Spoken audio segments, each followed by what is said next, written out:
ومن حقوق المرأة وظلم المرأة بعضهم يقول أن النساء إن كيدهن عظيم. من قال لك هذا الكلام؟ أعطني دليلك.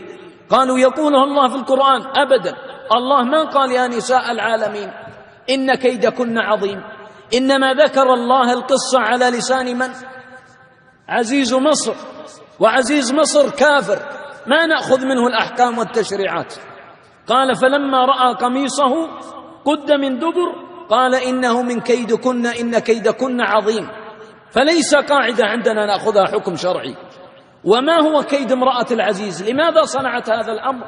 لأنها أحبت يوسف فكيدها حب، لكن كيد الرجال ذكر في سورة يوسف قبل كيد النساء على لسان من؟ يعقوب عليه السلام، موحى إليه من الله.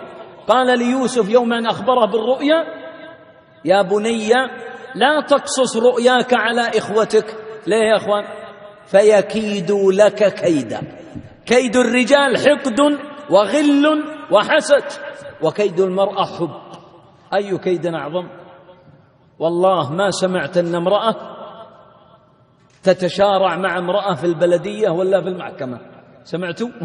والله أنهم الرجال هذا خذ مالي وهذا، ويلا هم ضاربات بين الرجال. أما النساء في بيوتهم ما عليهم خلاف، ما عندهم كيد، الكيد عند الرجال.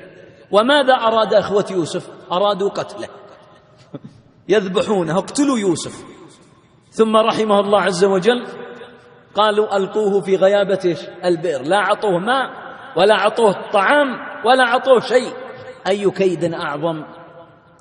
تأمل. ومن حقوق المرأة وظلم المرأة بعضهم إذا قال له النساء قال إنهن ناقصات عقل ودين، فيفهم الموطن في غير موطنه. من قال لك أن المرأة مجنونة هي؟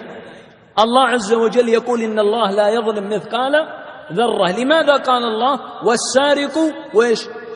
والسارقة فاقطعوا أيديهما؟ ليه يكلفها ربي وهي ناقصة؟ الله عادل من خلق العدل، إنما النقصان هنا شرفا لها وليس ذلا لها. ناقصات دين أي أنها إذا حاضت لا تصلي، وناقصات عقل يعني أن شهادة الرجل بإيش؟ بامرأتين. ما العلة والحكمة؟ قال الله أن تضل فقط، تنسى لأن قلبها فيه رحمة، هذا دليل رفعة لها وليس إهانة لها. أن تضل إحداهما فتذكر إحداهما الأخرى، لأن المرأة عاطفية. هذه حقوق المرأة.